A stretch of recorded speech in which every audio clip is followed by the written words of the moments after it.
A deep fake is basically a form of what we call neural rendering. And so the idea of a neural render is that instead of building like a 3D model that you would traditionally think of, like something that you would model and texture and light and then render, which is like a architectural simulation, a neural render is an inference. We sort of do a statistical inference. Now, why does that matter? What it means is that you can take the look of somebody's face and then transfer it or infer it, what it would look like if it was in, say, my lighting setting up with my face and my characteristics. And so effectively, you could put a different face on me. Or, of course, you could put the same face on me, but have manipulated it in some way.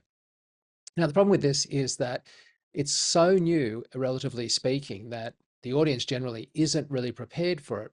I mean, if you think about it with Photoshop and sort of general photo editing tools, you could easily make someone look like they were doing something that they weren't doing, and it would be very hard to tell as a still image. But we're so educated about that that we'd happily say, oh, that's obviously been Photoshopped, it's fake. But we're not so educated about deep fakes, and so it's easier to catch people unawares. And so you can produce something that looks remarkably like something that's real. And it's so hard to tell because it has nearly all the characteristics of that person, if done well. Of course, you can do it badly, and bad ones tend to be a mismatch between the two people involved. In other words, somebody that doesn't look anything like me.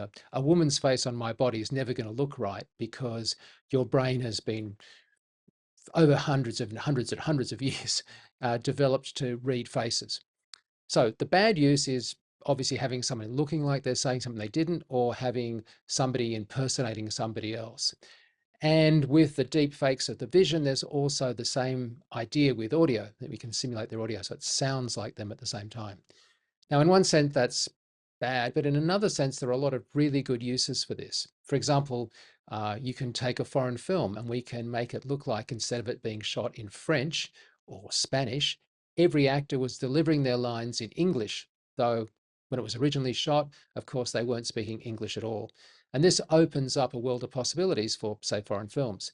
And that extends beyond that into education and into communication and a whole lot of areas where, for example, a stunt person can do a stunt and it looks like that actor's doing it, and of course they're quite safe. So a whole range of good applications and a range of bad applications, including one to be aware of, which is what we call the liar's dividend, which is somebody claiming something was deep faked and it actually wasn't. But hopefully, as we get more educated, we'll understand these things more, and it's less likely that someone's going to be fooled.